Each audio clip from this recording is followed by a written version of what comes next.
बहुत बहुत स्वागत है। हमारे देश में जो है अभी कोविड से जस्ट हम लोग बाहर ही निकल रहे हैं और इतने सारे इश्यूज हमारे देश में चल रहे हैं। इस चीज़ को लेके आज हम बात करने वाले हैं। आप खुद एक एडवोकेट है और आपको बहुत सारी चीज़ों का नॉलेज है, तो हम आपसे जानना चाहेंगे जो करंट सिचुएशन चल रही है, जो कास्टिज्म को लेके, और लोग जो है सोशल मीडिया पर, जैसे फॉर एग्जांपल रविंद्र जडेजा, फिर सुरेश रायना, ऐसे जो बड़े पब्लिक फिगर है, वो जब कास्टिज्म के बारे में बात करते हैं तो सोसाइटी पर क्या इफेक्ट पड़ता है, आपसे जानना चाहूँगा मैं। और कितनी गलत चीज़ है ये इस बारे में बताइए हमें। In the midst of COVID, और आज के ज़माने में जब हम बात करें कोविड की, ठीक है, और हम बात करते हैं 21st सेंचुरी की, हम बात करते हैं चांद में जाने की, हम बात करते हैं इतना कुछ अचीवमेंट करने की, इन सब के बावजूद भी हमें आज ये सवाल पर दोबारा बात करनी पड़ती है जिसका नाम है कास्टिज्म, जात पात। 21st सेंचुरी में अगर मुझे आज भी अपने आप को ब्राह्मण, राजपूत या कोई भी कास्ट के बारे में बात करना पड़ता है, तो सबसे बड़ा सवाल हमको अपने आप से पूछना पड़ता है। The question has to be raised from us, within us, कि आज हम लोग कहाँ पहुंच रहे हैं। ये हमारी सोच पे क्वेश्चन है, ये हमारे विकास पे क्वेश्चन है, और ये साथ ही साथ हमारे जो मार्ग है, जो प्रोग्रेस है, उस पर भी बहुत बड़ा क्वेश्चन मार्क है कि अगर मुझे आज भी किसी को जज करना पड़ता है on the basis of his cast, तो इससे शर्म वाली बात हमारे लिए कोई हो सकती नहीं है। अगर मैं ये बात करूं, रविंद्र जडेजा जो कि अच्छा क्रिकेटर है, मैं उसको वैसे जज करूं कि वो ब्राह्मण है, तो मुझसे बड़ी शर्म की बात कुछ हो नहीं पाएगी। मुझे पता है कि रविंद्र जडेजा जो है वो अच्छा क्रिकेटर है, बट जब मुझसे ये पूछा जाए कि वो ब्राह्मण है, आई हैव नो आइडिया वो ब्राह्मण थे। आज आपने क्वेश्चन किया है, और यही लहर जो है फ्रॉम पास्ट 5 years 10 years से इस देश में चल रही है। Now this is a sign of a regressive society. जहां हम बात करते हैं कि हमें प्रोग्रेस करना है, तो प्रोग्रेस सिर्फ मॉल से, रोड से नहीं होता है, वो सोच से होता है। जब हमारी सोच आज भी यहाँ पे है कि हम आज ये बात करते हैं कि वो ब्राह्मण है, वो इस कास्ट का है, तो ये देश में कैसे उन्नति होगी। और सबसे शर्म वाली बात है कि जो इंसान पढ़े लिखे लोग हैं, जो इंसान रोल मॉडल है, पब्लिक फिगर है, वो जब ये बात करते हैं तो आप सोचिए कितने लोग उनको फॉलो करते हैं। जब एक XYZ इंसान ये बोलता है कि मैं ये कास्ट का हूं, तो वो क्या मैसेज आगे भेज रहा है और किस मानसिकता से वो ये बात कर रहा है। दो बातें कि आप आज यहाँ पे ये बातें क्यों बोल रहे हो कि मैं ब्राह्मण हूं, आपको यहाँ पे क्या क्या नौबत आ गई कि आज भी आप ये बोल रहे हैं कि मैं ब्राह्मण हूं। आपको ये बोलना चाहिए कि मैं अच्छा क्रिकेटर हूं। आप ये बोलो कि बच्चों को कि आपको अच्छा प्लेयर बनना है, आपको ये क्यों बोलना है कि मैं ब्राह्मण हूं, मैं जम्मू का हूं, इससे मुझे मतलब नहीं है।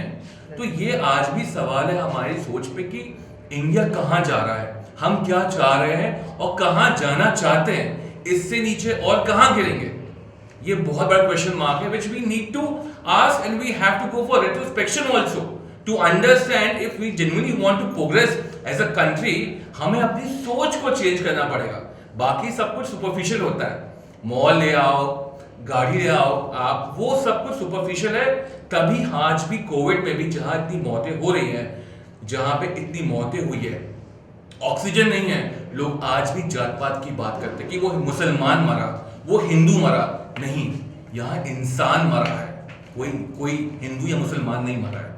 तो ये क्वेश्चन है सर, जो हाँ बहुत टाइम लगेगा हमको, और हमें इस पे फोकस करना चाहिए। पहला राइट, रिसेंटली जो है कर्नाटका में इतनी सारी डेथ हुई इस कास्टिज्म को लेके, तो आपको क्या लगता है, मतलब अभी भी जो है पिछड़ापन है हमारे देश में इस चीज को लेके? बिल्कुल है सर। अगर एक कोई पब्लिक फिगर जिसकी फैन फॉलोइंग बहुत ज़्यादा है, 50 लाख है, 50 मिलियन है, अगर वो ये कार्ड खेलता है आज भी कि मैं ब्राह्मण हूँ, मैं हिंदू हूँ, मैं यहाँ का बंदा हूँ, कहीं ना कहीं उसके जहन में ये बात है, उसके दिमाग में ये बात है कि मुझको, मेरे अंदर मेरे कास्ट का प्राइड है।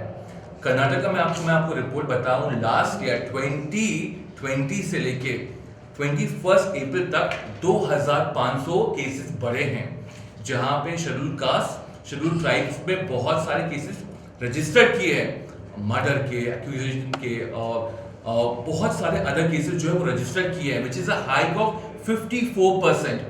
वो अपने आप में बहुत बड़ा नंबर है। तो ये हमें सोचने को मजबूर करता है कि एग्जैक्टली हम कहाँ जा रहे हैं। अगर 54% एवरी ईयर हाइक हुआ है कर्नाटका में एक तबके को लेके, शेड्यूल कास्ट और शेड्यूल ट्राइब को लेके इतने केसेस हाइक हो रहे हैं, तो सब कुछ सही नहीं है। जो आप दिखा रहे हैं वो अच्छा नहीं है। वहां आपको सोचना पड़ेगा कि हम कहाँ जा रहे हैं और ये क्यों हो रहा है। राइट। और एट्रोसिटी का जो क्वेश्चन है हमारे देश में वो बहुत बड़ा क्वेश्चन है आज भी। तो आपसे जानना चाहूँगा, आप इसका क्या सोल्यूशन समझते हैं, क्या सोल्यूशन होना चाहिए, क्या अवेयरनेस कैसे फैला सकते हैं हम इस बारे में?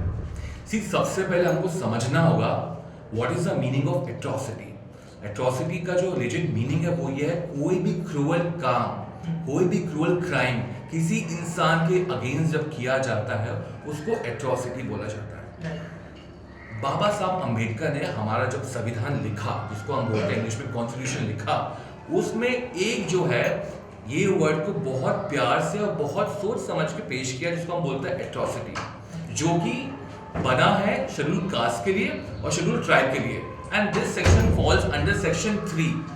अब इसमें क्या होता है, कोई भी इंसान जो इस कास्ट का होता है उसके अगेंस्ट में जो भी इंसान क्राइम करता है, गंदी भाषा करता है, गंदे अल्फाज बोलता है, कुछ भी हीनस क्राइम करता है, उसको बोलते हैं एट्रोसिटी एक्ट। इस एक्ट में क्या होता है कि आपको आज भी वो लीगल, मैं घुसूंगा नहीं, मैं मोटा मोटा बताऊं कि आज भी अगर जब मैं बात करूं कर्नाटका, यूपी, बिहार, जहां पे आज भी कास्टिज्म जो है वो एड्स से गंदी बीमारी है, मैं मजाक नहीं कर रहा हूं, एड्स का क्योर भी है, बट ये जो सोच है कि मैं ब्राह्मण हूं, मैं राजपूत हूं, ये जो जात पात का जो आपको वायरस है उसका अभी तक कोई वैक्सीन नहीं आया है।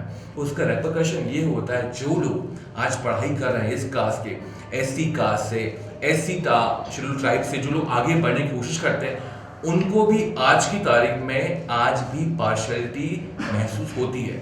मैं आपको एग्जांपल दूंगा, इंडिया में आजकल जो है रेसिज्म वो होता है इनडायरेक्ट। अगर मैं आपसे मिला, आप कोई बहुत बड़ी पोस्ट में है, मैं आपका सरनेम पूछूंगा। क्यों पूछता हूँ मैं सरनेम? मैं आपको जज करूंगा कि आपकी कास्ट क्या है। अगर आप कोई फला आदमी हैं और आप एसटी कास्ट के हैं या एसटी हैं, तो मैं अपने दिमाग में आपको जज कर लूंगा। इसको बोलते हैं इनडायरेक्ट पार्शियलिटी। और आज भी आप इन लोगों को देखो, they have to prove themselves. क्यों? इंडिया में अगर हम बात करते हैं सबका साथ सबका विकास, तो सब विकास में ये भी तो आएंगे। Brahmin, SC, ST, there should be no law only man. Atrocity law है ही क्यों? और केसेस हाई हो क्यों रहे हैं? तो क्वेश्चन ये है कि सारा लॉ निकाल के हमें जजमेंट जो वहां बेंचमार्क है वो होना चाहिए कि भाई इंसान सेफ रहे। लेकिन आज भी हम उसी डिबेट में हैं, एट्रोसिटी, ब्राह्मण, जात पात। तो सर मैं अगेन वही बात घूम फिर के आती है, law has to be change, amendment करना, बिकॉज ये जो एक्ट है ये 1989 का एक्ट है, तो इसमें अभी भी हमको काफी अमेंडमेंट की जरूरत है। जब आप बात जाती है, हालांकि इनके लिए स्पेशल कोड भी डिजाइन किया हुआ है, काफी सहूलियत दी गई है, बट जब ग्राउंड रियलिटी में आती है बात, इनको बहुत मुश्किल आज भी जाती है। तो हमको इनके लिए लॉ नहीं चाहिए, मुझे लगता है हमको इनको ना सपोर्ट चाहिए, हमें हर इंसान की सोच को रेक्टिफाई करना है। उस सोच के अगेंस्ट हमको कुछ लॉ लेके आना चाहिए। हमें इंसान के अगेंस्ट लॉ नहीं चाहिए, हमें उस गंदी सोच के अगेंस्ट पे लॉ चाहिए जो ये सोच रखती है कि ये छोटा आदमी है, मैं बड़ा आदमी हूं। ऑल्सो जब हम कास्टिज्म की बात करते हैं तो उसके अंदर रिजर्वेशन के बारे में भी हम बहुत सारी बातें करते हैं। तो आपको क्या लगता है, क्या रिजर्वेशन होना चाहिए हमारे देश में या फिर नहीं होना चाहिए? सर बिल्कुल। जब मैं बात कर रहा हूँ कि एक ब्राह्मण भी एक नॉर्मल इंसान है, फॉर एग्जांपल जिसका भी नाम लिया आपने, वो भी क्रिकेटर है, मेरी नजर में ही इज अ क्रिकेटर, मुझे नहीं पता उसकी कास्ट क्या है। तो सेम वे अगर आप रिजर्वेशन रखते हैं, क्यों? जिस इंसान में काबिलियत है, जिस इंसान में कैलिबर है, जिस इंसान ने मुद्दा रखता है, वो अपने आप आए। मैं इंसान को इंसान के तौर पे जज करना चाहता हूं, ना कि जात पात रिजर्वेशन। जो मापदंड होना चाहिए इस देश में किसी इंसान को आंकने का, जांचने का, परखने का, वो सिर्फ और सिर्फ उसके कैलिबर पर होना चाहिए, ना कास्ट पे, ना कलर पे, ना उसके रंग पे, ना कोई भेद पे। 21st सेंचुरी में जी रहा हूं मैं। अगर मुझे फ्रीडम ऑफ स्पीच है तो साथ ही साथ मुझको सोच में चाहिए ना आजादी। आजादी मुझे संविधान ने दिया है, सोच ने अभी भी मुझको बंद कर रखा है। मैं आज भी वही बात करता हूं कि रिजर्वेशन चाहिए मुझको। अच्छा, यहां भी एक ट्रिक है, जो लोग रिजर्वेशन मांगते हैं वो भी हिपोक्रेट है, क्योंकि जब आप रिजर्वेशन मांगते तो आप अपने आप को दयनीय क्यों दिखा रहे हैं? आप इतने स्ट्रॉन्ग आदमी है, घूम फिर के बात वही आती है, आप इंसान है, इंसान को सिर्फ बेंचमार्क चाहिए अपने कैलिबर पे।